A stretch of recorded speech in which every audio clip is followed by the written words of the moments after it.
আসসালামু আলাইকুম রহমতুল্লাহ বরকাতুহ। আমাদের ধারাবাহিক বিষয়ভিত্তিক আলোচনা, রমজান আর মাত্র কয়েকদিন পরই,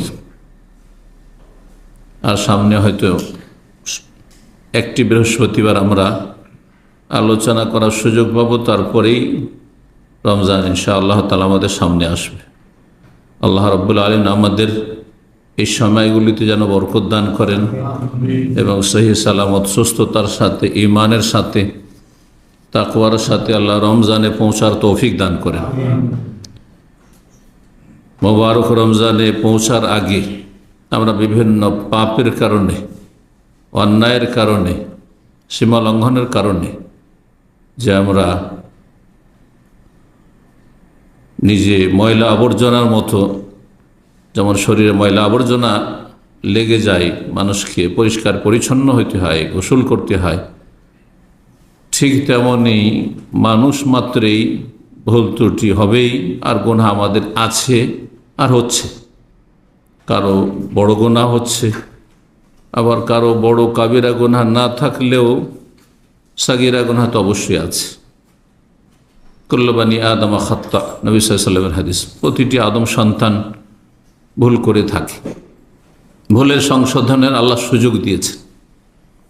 এটি আল্লাহ রাব্বুল আলামিনের নেয়ামত, অনুগ্রহ, যে সংশোধনের সুযোগ রয়েছে।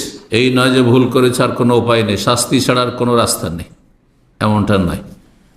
এটি আল্লাহর বিশেষ অনুগ্রহ। এই জন্য রমজানের আগে আমাদেরকে পরিষ্কার পরিচ্ছন্ন হয়ে যেতে হবে, সাফ সুতরা হয়ে যেতে হবে, ক্লিন হইতে হবে নিজের গুনহার বোঝা থেকে, গুনহার ময়লা আবর্জনা থেকে। আল্লাহ রাব্বুল আলামিন তার তৌফিক দান করুন। এই জন্য আজকে আলোচনার বিষয়বস্তু হচ্ছে তওবা এবং ইস্তিগফার। মানুষ নিজের পাপাচার থেকে, গুনহা থেকে পরিষ্কার পরিচ্ছন্ন হতে পারে তওবার মাধ্যমে। তার মানে ফিরে আসা, আল্লাহর দিকে ফিরে আসা, আল্লাহর দিনের দিকে ফিরে আসা, আখিরাতমুখী হওয়া, জান্নাতের দিকে ফিরে আসা, জাহান্নাম থেকে, আল্লাহর আযাব থেকে, আল্লাহর অসন্তুষ্টির কথা কাজ থেকে মুখ ফিরিয়ে নেওয়া। তাওবা ইয়াতুবু মানেই ফিরে আসা। বান্দা যখন আল্লাহর দিকে ফিরে আসে, আল্লাহর দিনের দিকে ফিরে আসে, আখিরাতের দিকে ফিরে আসে, তখন আল্লাহ তার রহমত নিয়ে বান্দার দিকে ফিরে আসেন। এই জন্য আল্লাহ রাব্বুল আলামিনের একটি নামও হচ্ছে তাওয়াব। বান্দা আমরা তওবা করি, তো আমরা না তওবাকারী, তায়েব বা তাওয়াব, কিন্তু আল্লাহরও নাম তাওয়াব, মানে আল্লাহ বান্দার দিকে ফিরে আসেন। যখন বান্দা আল্লাহর দিকে ফিরে যায়, তখন আল্লাহ তার দিকে রহমত নিয়ে, মাগফিরাত, ক্ষমা নিয়ে আল্লাহ রাব্বুল আলামিন ফিরে আসেন। জি, আমরা এই তওবা এবং ইস্তিগফার, তার সাথে দুটো বিষয়। তওবার অর্থ বললাম ফিরে আসা, খুব সহজ ভাষায়। কিভাবে ফিরে আসা, কি থেকে ফিরে আসা, কোন দিকে ফিরে আসা, আশা করি বুঝতে পেরেছেন। ইস্তিগফার মানে ক্ষমা চাওয়া, ক্ষমা প্রার্থনা করা। অতীতে যে ভুল হয়ে গেছে সেগুলি থেকে ফিরে আসার নাম তওবা। গুনাহমুখী ছিলেন, এখন নেকিমুখী হবেন আপনি, এটির নাম তওবা।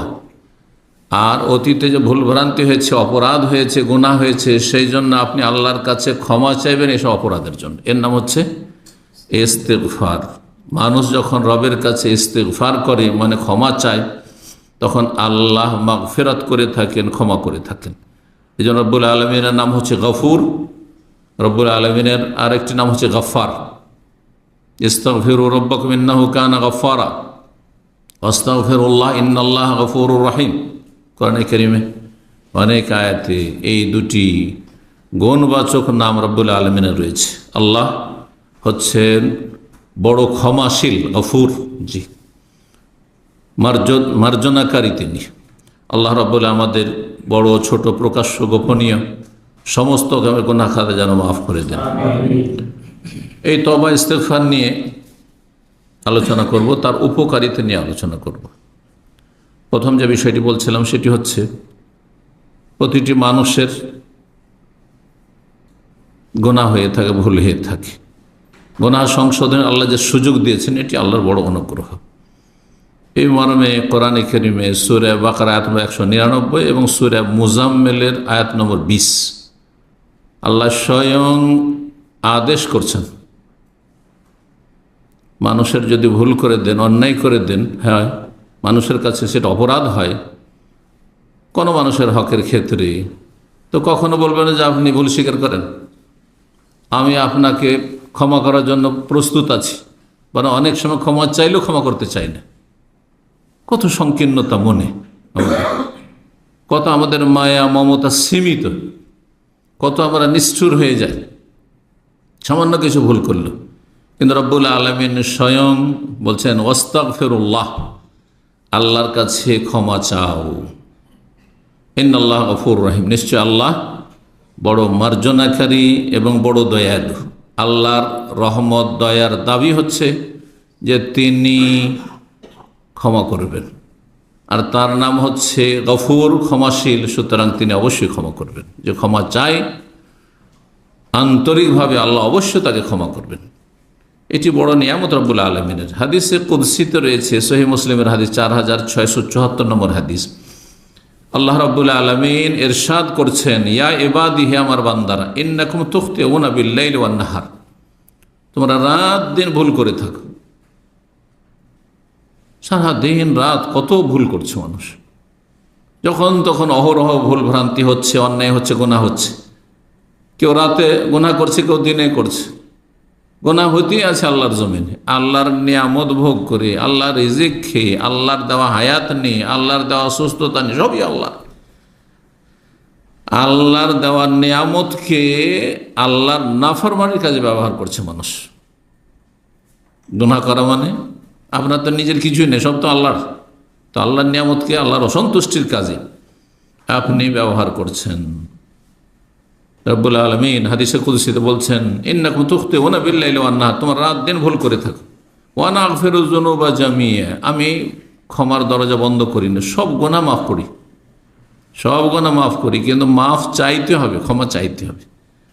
ফাস্তাগফিরুনি, সুতরাং আমার কাছে ক্ষমা চাও তোমরা, আগফির লাকুম, আমি ওয়াদা করছি তোমাদেরকে আমি ক্ষমা করব। সুবহানাল্লাহ, হাদিসে কুদসি, আল্লাহর বাণী।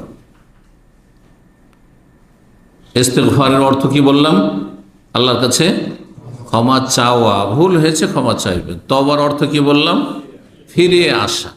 এই দুটোই থাকতে হবে আপনার জীবনে। তওবা ইস্তিগফার মানে আমার দেশীয় তওবা ইস্তিগফার নয়, সেটা হচ্ছে তওবা পাঠ করে নাও। দেশীয় তরিকার তওবা ইস্তিগফার মানে কি? আল্লাহর কাছে ক্ষমা চাওয়া মানে আস্তাগফিরুল্লাহ পড়লেই হলো। আর তাও বানানো দোয়া পড়ে থাকে। নবী সাল্লাল্লাহু আলাইহি ওয়াসাল্লামের হাদিসের দোয়া পড়াও তৌফিক হয় না অধিকাংশ লোকের। আস্তাগফিরুল্লাহ রাব্বি মিন কুল্লি যামবি ওয়া আতুবু ইলাইহি, রাব্বি মিন কুল্লি যামব কোনো হাদিসে নেই। নবী সাল্লাল্লাহু আলাইহি ওয়াসাল্লাম হাদিসে আস্তাগফিরুল্লাহ ওয়া আতুবু ইলাইহি, আল্লাহ তোমার কাছে ক্ষমা চাইছি, আল্লাহর কাছে ক্ষমা চাইছি, ওয়া আতুবু ইলাইহি, আল্লাহর কাছে ফিরে যাচ্ছি। ওয়া আতুবু ইলাইহি, আস্তাগফিরুল্লাহাল্লাযী লা ইলাহা ইল্লা হুয়াল হাইয়ুল কাইয়্যুম ওয়া আতুবু ইলাইহি, কালেমা তাওহীদের ওসিলায়, লা ইলাহা ইল্লাল্লাহর ওসিলায়। আল হাইয়ুল কাইয়্যুম ইসমে আজম বলা হয়েছে এই নামগুলিকে। আল্লাহর নাম আল হাই, আল কাইয়্যুম আয়াতুল কুরসিতে রয়েছে, সূরা আল ইমরানের শুরুতে রয়েছে। এই নামগুলি আল্লাহর অত্যন্ত গুরুত্বপূর্ণ ইসমে আজম। কিছু হাদিসে বলা হয়েছে ইসমে আজম সম্পর্কে আমার একটি আলোচনা আছে। এই নামগুলির ওসিলায়, আল্লাহর নামের ওসিলায় দোয়া করলে আল্লাহ দোয়া কবুল করে থাকেন। এগুলি হচ্ছে আপনার তওবা ইস্তিগফার কবুলের মাধ্যম, সহযোগী। গুনাহ থেকে তওবা করা আর আল্লাহর কাছে ক্ষমা চাওয়া, এর জন্য আবশ্যক হচ্ছে গুনাহ বন্ধ করা। তওবা করা মানে গুনাহ বন্ধ করতে হবে। আপনি তওবাও পাঠ করছেন আর সংশোধন করছেন না। ফরজে আপনার ত্রুটি আছে, ফজর পড়ছেন না, সূর্য উঠিয়ে দিচ্ছেন, ওই স্বভাবই থেকে গেল বদ স্বভাব। আর শুধু তওবা পাঠ করতে থাকেন, কাজ হবে? কখনো কাজ হবে না। নিয়তে খারাপই আছে যে রমজানটা আসছে, ভালো করে ইবাদতবন্দি করবো, তারপরে আবারও কুকুরের লেজের মতো যতই মালিশ করেন আবার আপন অবস্থায় ফিরে যাবে। তো আল্লাহ তো জানছেন অন্তরের কথা, তাহলে কি মাফ হবে? কখনো মাফ হবে না। এগুলি তওবা না। তওবা মানে যা হয়েছে হয়েছে, আমি দুনিয়ার উদাহরণ দিয়ে তওবাকে অনেকবারই বুঝিয়েছি যে রাস্তায় আমরা চলতে গিয়ে অনেক সময় ভুল করে দিই। মানুষ এমন হাইয়ে উঠে যায় যে আর ইউটার্ন খুঁজে পায় না। আমার জীবনের প্রথম যখন রিয়াজ এসেছিলাম 1992 ছিল মনে হয়, সেই সময়টা মদিনার শেষ বছরের দিক ছিল। কিছু সাথী সঙ্গী ছিল বিভিন্ন দেশের, বসনিয়ার, যে বসনিয়া এক সময় জালেম কাফের খ্রিস্টানরা জুলম অত্যাচার করেছে, সীমাহীন জুলম অত্যাচার করেছে মুসলিম ভাই বোনদের উপর। সে বসনিয়ার সাথী সঙ্গীরা ছিল, তাদের সাথে কি গাড়িতে একটুর জন্য আল কাসিমের দিকে বেরিয়ে যাবে কি আল কাসিমে মদিনা যাবে কি রিয়াজ রোড, তাইফের রোড ধরে রিয়াজ থেকে 50 কিলোমিটার চলে যায়, রাস্তা শেষ হয় না, ইউটার্নই খুঁজে পাই না বেরিয়ে যাওয়ার পরে। সুবহানাল্লাহ। এখন হয়তো অনেকগুলি আপনি ইউটার্ন হয়েছে, আপনার হয়েছে,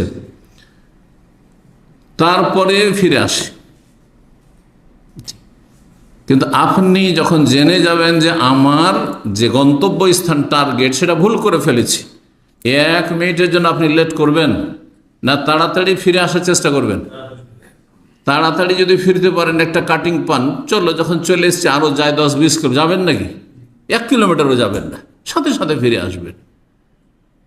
কিন্তু মুসলিম জীবনে আপনি বহু পাপ করতে আছেন, বুঝছেন যে এগুলো পাপ অন্যায়, তারপরও সময় গড়িয়ে চলে যাচ্ছে, কখন যে মত চলে আসে, মালাকুল মত চলে আসে আর ধরে নিয়ে যায়। সুবহানাল্লাহ। ফিরে আসছেন না আপনি, ইউটার্ন করছেন না আপনি। এটা কোন তওবা হলো? এটা তওবা হলো না। তওবা আর ইস্তিগফার সম্পর্কে আরেকটি জানার বিষয়, সেটি হচ্ছে যে শুধু আপনার আমার পাপ থাকলেই তওবা ইস্তিগফার করে এমন কথা নয়। অনেকে মনে করে আমি কোন গুনাহ করেছি যে তওবা করব? গুনাহ করলে, পাপ করলে না ভুল স্বীকার করব তওবা করব? হ্যাঁ, পাপ করলেই না আল্লাহর কাছে ক্ষমা চাইব না। এর বিপরীত কোরআন এবং হাদিসে শিক্ষা দেওয়া হয়েছে। আম্বিয়া রসুলগণকে আল্লাহ রাব্বুল আলামিন তওবা ইস্তিগফারের কথা স্মরণ করিয়েছেন, নির্দেশ দিয়েছেন, তারা করেছেন। জি, এই জন্য রাব্বুল আলামিন ইরশাদ করছেন সূরা মুহাম্মদের 19, প্রতিটি মুমিন মুসলিমের জন্য আল্লাহ ক্ষমা চাইতে বলছেন। ওয়াস্তাগফির লিযামবিকা ওয়ালিল মুমিনিনা ওয়াল মুমিনাত। নবী সাল্লাল্লাহু আলাইহি ওয়াসাল্লামের কোন গুনাহ ছিল নাকি?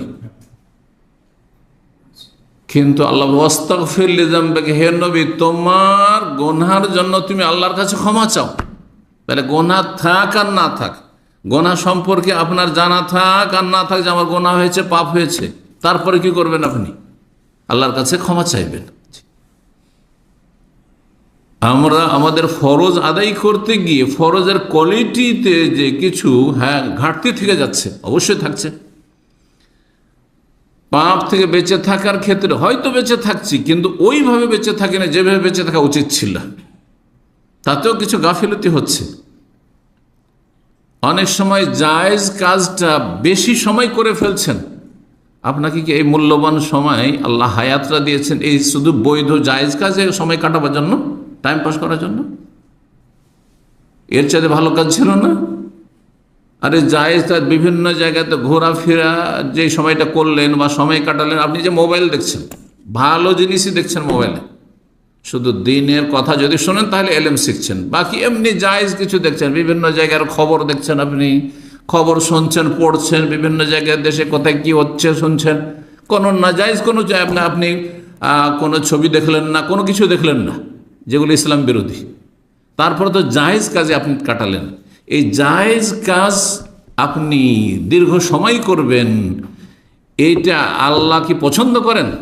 নাকি আল্লাহ পছন্দ করেন যে এই মূল্যবান আপনার এই হায়াতের মুহূর্তগুলি জিকির আজকারে কাটুক, কোরআন তেলাওয়াতে কাটুক, তাসবিহ তাহলিলে কাটুক, মানুষের উপকার করাই কাটুক, মানুষকে সময় দেন আপনি, ইত্যাদি ইত্যাদি, মানুষকে দেন শিখান আপনি। আল্লাহ যেন বোঝার তৌফিক দান করে বিষয়। কারণ অনেকে মনে করেছে আমি তো কোনো নাজায়েজ কাজ করছি না, ফেসবুক থেকে ভালোই তো দেখি, বিভিন্ন জায়গার খোঁজ খবর, দেশে কি হচ্ছে প্রতিদিন সকালে উঠেই দেখি। হ্যাঁ, এই কাজের জন্য সকালে উঠে আপনার জিকির আজকার ছিল না, কোরআন তেলাওয়াত ছিল না? হ্যাঁ, সারাদিন চলে গেল, কয়টি আয়াত পাঠ করেছেন আপনি? কয়টি আয়াতের তরজমা তাফসীর শিখেছেন আপনি? যদি রব জিজ্ঞেস করে, অবশ্যই জিজ্ঞেস করবেন। এর নিয়ামতগুলি কি জায়েজ কাজে, বৈধ কাজে কাটাবার জন্য? অনেকে টাকা পয়সা বেশি আছে বৈধ কাজে, আপনি রেস্টুরেন্টে খাচ্ছেন। আরে বৈধ কাজে খরচ করার চাইতে আপনার জন্য তো ভালো ছিল যে আল্লাহর নিয়ামতকে আমি গরিব দুঃখী অভাবী আর দিনের কাজে, হ্যাঁ, ইসলামের প্রচার প্রসারে আমি খরচ করব। আপনাকে জবাব দিতে হবে না? এত সহজ বিষয় যে আমার পয়সা আমি তো কোনো নাজায়েজ কাজে খরচ করছি না।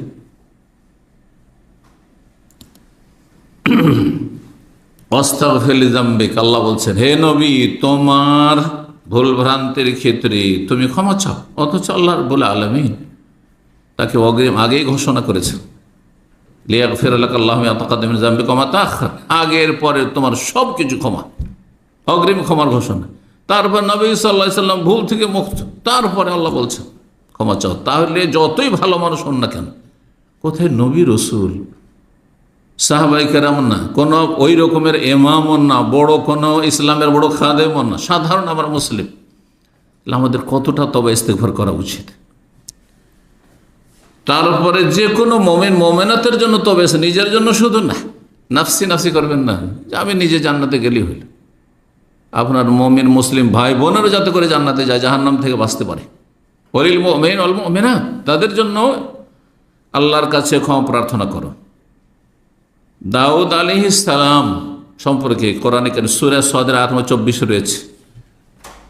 দাউদ আলাইহিস সালাম তার জীবনে কোন এক ভাবলেন যে আমি তো ফিতনায় লিপ্ত হয়ে গেলাম, গুনাহ করেছিলেন। এই মর্মে ইহুদি নাসারাদের পুস্তকে গাঁজাখড়ি রয়েছে, আম্বিয়া রসুলগণের সাথে বেয়াদবি রয়েছে তাদের সামনে, ওইসব কিচ্ছা বাতিল কিচ্ছা। দাউদ আলাইহিস সালাম কি করলেন? ফাস্তাগফারা রাব্বাহু, রবের কাছে ক্ষমা চাইলেন। নবী রসুল দাউদ আলাইহিস সালামকে আল্লাহ কিতাব দিয়েছেন, তিনি রসুল, জবুর দিয়েছেন, ওয়া আতাইনা দাউদা জাবুরা। ক্ষমা চাইলেন, ওয়াখাররা রাকিওয়ানাম, রুকুতে ঝুঁকে গেলেন এবং আল্লাহ অভিমুখী আল্লাহর দিকে ঝাঁপিয়ে পড়লেন। সুবহানাল্লাহ। ইউনূস আলাইহিস সালাম এমন কোন গুনাহ ছিল বলেন তো দেখি, যে বিনা হুকুমে তিনি গ্রাম থেকে বেরিয়ে অসন্তুষ্ট হয়ে দীর্ঘদিন ইসলামের দাওয়াত দিয়েছেন এই কাফেরগুলোকে, কেউ ইসলাম কবুল করলো না, নিরাশ হয়ে গেলেন। আপনি আমি একটা বেনামাজি কি একবার ছাড়া দুইবারই হয়তো বলতে যাব না, একবারও বলার হিম্মত হয় না, সাহস হয় না যে চলেন নামাজে যায়। আর 2-3 বার তো বলতে যাবেন না। বলেছি ভাই, একবার বললে বলে 50 বার বলেছি, এ হচ্ছে অবস্থা। বলছেন না, বিভিন্ন অপরাধ দেখছেন, কত মেহনত পরিশ্রম করেছেন, যখন হেদায়েত হয়নি অসন্তুষ্ট হয়ে তাদের চলে গেছেন, তোমাদের আল্লাহর আযাব আসবে, চললাম। এমন কোনো ভুল না বাহ্যিক, কিন্তু বড়দের সামান্য কিছু ব্যতিক্রম, সেটি আল্লাহর কাছে ছোট ভুল ও বড় ভুল হইতে পারে। এই জন্য ইউনূস আলাইহিস সালাম মাছের পেটে চলে গেলেন, দোয়া করলেন, লা ইলাহা ইল্লা আনতা সুবহানাকা ইন্নী কুনতু মিনাজ জালিমিন। আল্লাহ আমি জালেম হয়ে গেলাম, আপনি আমি কখনো ভাবিও না যে আমি জালেম। কত যে জুলুম, অত্যাচার, গুনহার জুলুম। জুলুম কত প্রকার? কত প্রকার? 3 প্রকার। বড় জুলুম হচ্ছে শিরকের জুলুম, কুফরির জুলুম, নাস্তিকতার জুলুম, মজার পূজার জুলুম, মূর্তি পূজার জুলুম, কথা বোঝা গেছে? আর দ্বিতীয় জুলুম হচ্ছে জুলমুল ইবাদ, অন্যের উপর জুলুম, আল্লাহর বান্দা অন্যের উপর জুলুম, অত্যাচার, অন্যের হক নষ্ট করা। তৃতীয় জুলুম হচ্ছে জুলম নফস, নিজের উপর জুলুম করা। আদম আলাইহিস সালাম কার ক্ষতি করেছিলেন? কারো জমি জায়গার ফসল খেয়েছিলেন, ফল খেয়েছিলেন? আল্লাহর শুধু নিষেধ করেছে এই গাছের খাবে না, তিনি ভুলে গেছিলেন। আর ওই ইবলিস শয়তানের প্ররোচনায়, জানেন না যে ইবলিস শয়তান খুব হিতাকাঙ্ক্ষী ভেবেছেন, আর তারপরে খেয়ে ফেলেছেন। কি দোয়া করেছিলেন তওবার জন্য? রব্বানা যালামনা আনফুসানা, আল্লাহ আমরা জুলম করেছি, আমি আমার স্ত্রী হাওয়া জুলম করেছি নিজের উপর জুলম। তার যে কোনো গুনাহ করেন না কেন, আপনি আপনার উপর জুলম করছেন, আপনি আপনার ক্ষতি করছেন, এটা সবসময় মনে রাখতে হবে। যখন এই কথাটি সবসময় স্মরণ থাকবে যে একটি গুনাহ করা মানে কারো ক্ষতি করে, আমার ক্ষতি করলাম। আর নিজের ক্ষতি জ্ঞানী মানুষ কখনো করতে চাইবে, একটা পয়সার ক্ষতি চাইবেন না আপনি। একটা পয়সা পকেট থেকে একটা রিয়াল পড়ে যা কেউ চাইবেন? কখনো চাইবেন না। একটা পয়সা লস হোক ব্যবসা বাণিজ্যে, একটু হোঁচট খান, কেউ চাইবেন দুনিয়াতে? কেউ চান না দুনিয়াতে ক্ষতি, কোনো ক্ষেত্রে ক্ষতি চান না। আর যে কোনো গুনাহ করা মানে নিজের উপর জুলম করা, নিজের ক্ষতি করা, নিজের ক্ষতি নিজেই করছে যারা গুনাহে লিপ্ত থাকছে। আল্লাহ মাফ করুন, আল্লাহ সংশোধনে তৌফিক দান করুন, গুনাহমুক্ত হওয়ার তৌফিক দান করুন। সহিহ বুখারীতে হাদিস রয়েছে আবু হুরায়রা রাদিয়াল্লাহু তাআলা আনহু থেকে, রাসূলুল্লাহ সাল্লাল্লাহু আলাইহি ওয়াসাল্লাম দিনে কতবার করে আল্লাহর কাছে ক্ষমা চাইতেন? 100 বারের হাদিস রয়েছে, আর একটি হাদিস 70-এর অধিক। উদ্দেশ্য নির্দিষ্ট সংখ্যা নয়, উদ্দেশ্য হচ্ছে অনেকবার। যেমন আমরাও নিজের ভাষায় কথা বলি, তখন বলি হ্যাঁ অনেকবারই কোনো কাজ করেছেন, আরে আমি 50 বার গেছি, আমি শত বার গেছি, বলছেন না? ঠিক ওই রকমই সংখ্যার আধিক্য দেখানো উদ্দেশ্য এখানে। মানে বহুবার তিনি দিনে আল্লাহর কাছে ক্ষমা চাইতেন। আবু হুরায়রা বলছেন, সামিআতু রাসূলুল্লাহ সাল্লাল্লাহু আলাইহি ওয়াসাল্লাম ইয়াকুল, আমি রাসূলুল্লাহ সাল্লাল্লাহু আলাইহি ওয়াসাল্লামকে বলতে শুনেছি, ওয়াল্লাহি, আল্লাহর কসম করে বলছি, ইন্নী লা আস্তাগফিরুল্লাহ ওয়া আতুবু ইলাইহি, আমি আল্লাহর কাছে ক্ষমা চাই এবং তওবা করি, ফিল ইয়াউমি আকসার মিন 70 মাররা, দিনে 70 বারের অধিক। অন্য রিওয়ায়াতে রয়েছে ফিল ইয়াউমি 100 মাররা। আর এক হাদিসে রাসূলুল্লাহ সাল্লাল্লাহু আলাইহি ওয়াসাল্লাম ইয়াকিফিল মাজলিসিল ওয়াহিদ, একই জায়গায় 5-10 মিনিট সাথী সঙ্গীদের সাথে বসে আছেন। এই নয় যে গল্প গুজবই চলছে, হ্যাঁ দিন দুনিয়ার কথাই চলছে শুধু, না, মাঝে মাঝে কথার ফাঁকে ফাঁকে আস্তাগফিরুল্লাহ ওয়া আতুবু ইলাইহি বা রব্বিগফিরলি ওয়া তুব আলাইহি ইন্নাকা আনতাত তাওয়াবুর রহিম, এইভাবে হাদিস রয়েছে। রব্বিগফিরলি, আল্লাহ আমাকে ক্ষমা করে দাও, ওয়া তুব আলাইহি, আমার তওবা কবুল করো, ইন্নাকা আনতাত তাওয়াবুর রহিম, তুমি তওবা কবুলকারী, তওবা গ্রহণকারী এবং দয়ালু। জি। আবু বকর সিদ্দিক রাদিয়াল্লাহু তাআলা আনহু রাসূলুল্লাহ সাল্লাল্লাহু আলাইহি ওয়াসাল্লামের কাছে একদিন বললেন যে আমাকে এমন একটি দোয়া শিখিয়ে দেন যে দোয়াটি আমার সালাতের ভিতরে নামাজে করব। চিন্তা করুন, মানুষ যদি বলে যে কোনো একটি দোয়া, তাহলে সবচেয়ে গুরুত্বপূর্ণটা না শিখাবেন? তাহলে সবচেয়ে গুরুত্বপূর্ণ দোয়া আপনার দুনিয়া চাওয়া নয়, আপনার রুজি রিজিক চাওয়া নয়, আপনার সুস্থতা চাওয়া নয়, কি চাওয়া? ক্ষমা চাওয়া। আল্লাহ যেন ক্ষমা করে দেন, কারণ আল্লাহ মাফ করে দিলে যতই ভুল হোক না কেন, হ্যাঁ আল্লাহ আযাব দেবেন না, কবর আযাব দেবেন না, জাহান্নামের আযাব দেবেন না, এবং হিসাবে গিয়ে ফাঁসবেন না। এই জন্য হাদিসটি সহিহ বুখারীতে রয়েছে, সহিহ মুসলিমে রয়েছে। আবু বকর সিদ্দিক রাদিয়াল্লাহু তাআলা আনহু স্বয়ং হাদিসটি বর্ণনা করছেন। আন্নাহু ক্বালা রাসূলুল্লাহ সাল্লাল্লাহু আলাইহি ওয়াসাল্লাম, তিনি একবার রাসূলুল্লাহ বললেন, আল্লিমনি দুআন আদউ বিহি ফি সলাতি, আমাকে একটি দোয়া শিখিয়ে দেন যে দোয়াটি আমি যখন সালাত আদায় করব, ফরজ নফল যে কোনো সালাত, তাতে যেন সেই দোয়াটি বিশেষভাবে করতে পারি। কালা কুল, নবী সাল্লাল্লাহু আলাইহি ওয়াসাল্লাম বললেন, বলো এই দোয়া, আল্লাহুম্মা ইন্নী যালামতু নাফসি যুলমান কাসীরা ওয়া লা ইয়াগফিরু যুনুবা ইল্লা আনত ফাগফিরলি মাগফিরাতাম মিন ইনদিকা ওয়ারহামনি ইন্নাকা আনতাল গফুরুর রহিম। যেটিকে আমাদের দেশের বাংলা ভাষীরা অধিকাংশই শুধু এইটিকে দোয়ায়ে মাসুরা বলে, এইটা আবার ভুল। দোয়ায়ে মাসুরা মানে হাদিসে বর্ণিত যে কোনো দোয়া, এমনকি কোরআনের দোয়া দোয়ায়ে মাসুরা, আল্লাহ থেকে মাসুর, এর আগে বলেছি আলোচনাতে। আল্লাহ থেকে বর্ণিত মাসুর আনিল্লাহ, আর রসুল থেকে বর্ণিত মাসুর আন রাসূলিল্লাহ সাল্লাল্লাহু আলাইহি ওয়াসাল্লাম, রাসূলুল্লাহ সাল্লাল্লাহু আলাইহি ওয়াসাল্লাম থেকে বর্ণিত মাসুর আসার থেকে, আসার মানে বর্ণিত হাদিস। জি। আর কোরআন আর হাদিস হচ্ছে আল্লাহ রাসূল সাল্লাল্লাহু আলাইহি ওয়াসাল্লাম বাণী, আর কোরআন হচ্ছে আল্লাহর বাণী। এই দোয়ার অর্থটি বলে দিই, কারণ এই দোয়াটি আপনারা পড়ছেন, কোথায় পড়ছেন?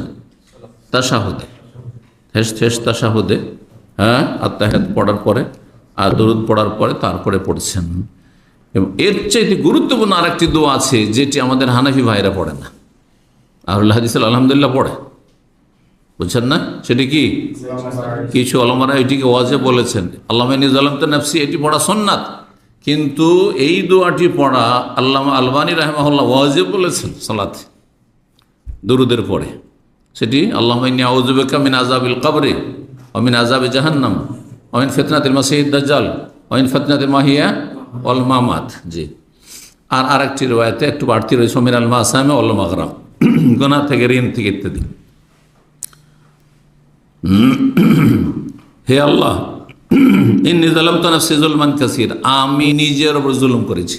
আবু বকর সিদ্দিক রাদিয়াল্লাহু তাআলা আনহু দোয়া শেখাচ্ছে, আমি নিজের জুলুম করেছি, যেমন তেমন বলছে জুলমান কাসির, অনেক জুলুম করেছি।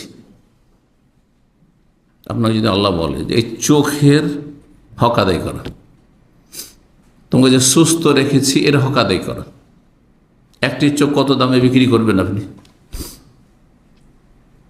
দেবেন 1 মিলিয়নে, $1 মিলিয়ন বা রিয়েল কিছু দেওয়া হবে, 1 কোটি টাকা দেওয়া হবে আপনাকে, বাংলাদেশি টাকা দেবেন।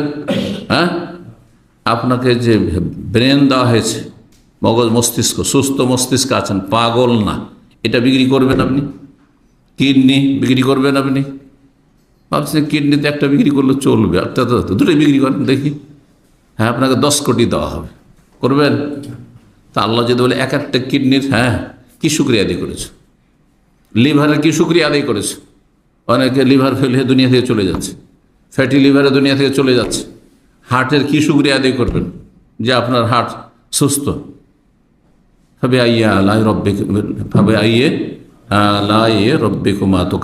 কোন নিয়ামত, তাহলে তুমি অকৃতজ্ঞ হবে, অস্বীকার করবে, তুমি আল্লাহ নিয়ামতের শুকরিয়া আদায় করে শেষ করতে পারবেন না।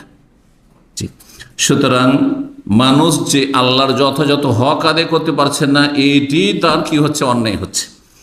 জুলমান কাসীর ওয়া লা ইয়াগফিরু যুনুবা ইল্লা আনত, আল্লাহ তুমি ছাড়া আর কেউ ক্ষমা, আর কোন শক্তি আছে? গস কুতুব আছে, জিলানী চিশতি হাত ধরে নিয়ে চলে যাবে জান্নাতে নাকি? ওয়া লা ইয়াগফিরু যুনুবা ইল্লা আনতা, তুমি ছাড়া নবী রাসূল কেউ মাফ করতে পারে না, কারো অধিকার নেই, এটি একমাত্র আল্লাহর হক। কেউ যদি মনে করে যে নবী রাসূল নিয়ে চলে যাবেন হ্যাঁ নিজের ক্ষমতায়, তাহলে এটি শিরকি কথা। সুপারিশ মানে গায়ের জোর নাই, সুপারিশ মানে আল্লাহর কাছে আখেরাতে দোয়া করা। দোয়া কবুল হতেও পারে আপনার ক্ষেত্রে, আমার ক্ষেত্রে, আবার নাও হইতে পারে। সুপারিশ কবুল হতেও পারে, আবার নাও হইতে পারে। দুনিয়ার যেমন সুপারিশ হয়ে থাকে, আপনি এসে একজন দায়িত্বশীলের কাছে কারো জন্য সুপারিশ করলেন যে এই ছেলেটা যোগ্য, একে একটা চাকরি দেন, এটা গ্রহণযোগ্য হতে পারে, চাকরি ছেলেটি পেতেও পারে, নাও পেতে পারে। দুনিয়ার উদাহরণ দিয়ে ভালো করে বুঝেন, সুপারিশ আমাদের দেশের মানুষ অধিকাংশই বুঝে না। এই জন্য শাফাতের উপর আমার বিস্তারিত আলোচনা, শাফাতের কতগুলি প্রকরণ রয়েছে এবং শাফাতের সঠিক অর্থটা কি। শাফাত সহজ ভাষায় পরকালের দোয়া, নবী রাসূল এবং আল্লাহর নেক বান্দাদের আল্লাহর কাছে দরখাস্ত করবে, আপনার জন্য আমার জন্য কবুল হইতে পারে, আবার নাও হইতে পারে। জি, এই জন্য আল্লাহ বলছেন কাফের মুশরিক যারা ঈমান ভঙ্গ করে দুনিয়া থেকে, ফামা তানফাউ শাফাতুশ শাফিন, কোন সুপারিশকারী সুপারিশ কাজেই আসবে না, শোনাই হবে না। তাহলে বোঝা গেল যে অনেক সুপারিশ হবে যেগুলো কি হয়ে যাবে, রিজেক্ট হয়ে যাবে, কবুল হবে না। আপনি এগুলো ভাবেন না যে আমার ক্ষেত্রে সুপারিশ কবুল হবে, নাও হইতে পারে। আল্লাহ গ্রহণ করলেন না, জানা এই লোকের সুপারিশ কবুল করা হবে না এই লোকের ক্ষেত্রে, কারণ ও বারবার অপরাধ করেছে, হতে পারে, সেটা অসম্ভব কিছু নেই। তবে আল্লাহর রহমতের আশাবাদী হইতে হবে, আর আল্লাহর আযাবের ভয়ও থাকতে হবে, নিরাশ হইতে হবে না। ওয়ালা ইয়াগফিরু যুনুবা ইল্লা আনতা, যখন বলে একটি হাদিসে রয়েছে আল্লাহ তোমার ছাড়া কেউ মাফ করতে পারে না, তখন আল্লাহ ফেরেশতাদেরকে সাক্ষী রাখেন যে দেখো বান্দা কি বলছে, শোনো শোনো, বলছে আমি ছাড়া নাকি কেউ মাফ করতে পারবে না। তার যখন এটি বিশ্বাস, তো আমি তাকে মাফ করে দিলাম। আল্লাহু আকবার। এই ইয়াকিন নিয়ে তাহলে বলতাম, মন্ত্র বললে হবে না, আল্লাহ তোমার ছাড়া আমাকে কেউ মাফ করতে পারে না। যখন এই খুলুসিয়াতের সাথে, আন্তরিকতার সাথে বলবো, তখন ফেরেশতাকে রব সাক্ষী রেখে বলবেন যে আমি একে মাফ করে দিলাম, কারণ এ বলছে যে আমার ছাড়া কেউ মাফ করতে পারে না, এটা তার বিশ্বাস, এটা তার ইয়াকিন। জি, ফাগফিরলি, সুতরাং আল্লাহ আমাকে ক্ষমা করে দেন। মাগফিরাতাম মেনেন, তোমার পক্ষ থেকে, আপনার পক্ষ থেকে স্পেশাল ক্ষমা। ওয়ারহামনি, এবং দয়া করুন আল্লাহ, ইন্নাকা আনতাল গফুর রহিম, তুমি বড় মার্জনাকারী এবং দয়ালু। আল্লাহ রাব্বুল আলামিন যারা আল্লাহ ভীরু মুত্তাকিন, যাদের জন্য আল্লাহ জান্নাত প্রস্তুত করে রেখেছেন, তাদের গুণাবলী বর্ণনা করতে গিয়ে সূরা আলে ইমরান আয়াত নম্বর 133 থেকে 135 ইরশাদ করছেন, ওয়াসারিউ ইলা মাগফিরাতিন মির রাব্বিকুম ওয়া জান্নাতিন আরদুহাস সামাওয়াতু ওয়াল আরদু উইদ্দাতিল মুত্তাকিন, উইদ্দাত লিল মুত্তাকিন। জান্নাত কার জন্য তৈরি করা হয়েছে? আল্লাহ ভীরুদের জন্য, যারা আল্লাহর ভয়ে পাপাচার থেকে বেঁচে থাকে, আল্লাহর ভয়ে ফরজ ওয়াজিব আদায় করে, আল্লাহর ভয়ে হারাম নাজাইজ থেকে বেঁচে থাকে। আল্লাহর ভয়ে যেগুলি করা ফরজ করবেন, আর যেগুলি না করা হারাম সেগুলি থেকে বেঁচে থাকবেন, মানুষের ভয়ে না, মানুষকে দেখানোর জন্য। এর নাম হচ্ছে তাকওয়া। তাকওয়া মানে শুধু ভালো কাজ করার নাই, ভালো কাজটা কিসের ভিত্তিতে হইতে হবে? আল্লাহর জন্য হইতে, আল্লাহর ভয়ে হইতে হবে। দুনিয়ার স্বার্থে যদি হয়, দুনিয়ার লোভ লালসার জন্য, দুনিয়া হাসিলের জন্য, যেটা আমার বেনিফিট আছে সেই জন্য এই ভালো কাজটি করছি, তার ওতে কিছু পাওয়া যাবে, এটি তাকওয়া নয়। এ হচ্ছে তাকওয়া সহজে বোঝানোর জন্য। তারা কারা? মুত্তাকিন। বলছে আল্লাযীনা ইউনফিকুনা ফিস সাররাই ওয়াদ দাররাহ, যারা সুখে দুঃখে সবসময় খরচ করে। তাহলে অভাব থাকলে কম খরচ করবে, কিন্তু করবেন আপনি। অভাব আছে সেজন্য বাপ মাকে দেবো না, অভাব আছে সেজন্য আত্মীয় স্বজন ভাই বোনকে দেবো না, অভাব আছে সেই জন্য আমি আবার নিজের সংসার চালাতে পারি না, আর কি এতিম বিধবা দেবো, ওদের খোঁজ নিতে পারবো না। অভাব আছে সেই জন্য আমি দান সাদকা করবো না, না উঠি না। ফিস সাররাই ওয়াদ দাররাহ, সচ্ছলতাই সাররা ওয়াদ দাররাহ। আর আপনি অভাবে যদি অনাটনে থাকেন তবু আপনি খরচ করবেন। ওয়াল কাযিমিনাল গাইজ, রাগ আসলে সংবরণ করবেন, রাগকে নিজে সামলাবেন আপনি। এই নয় যে আপনি রাগ হইলে আপনি নিজেকে একবারে ব্যালেন্সলেস করে দেবেন। ওয়াল আফিন আন্নাস, মানুষকে ক্ষমা করে থাকি। আল্লাহু ইউহিব্বুল মুহসিনিন, আর আল্লাহ যারা এহসানকারী, সদাচরণকারী, উপকারকারী, তাদেরকে আল্লাহ ভালোবাসেন। সুতরাং মুহসিনিনদের দলে সামিল হওয়ার চেষ্টা করবে। তার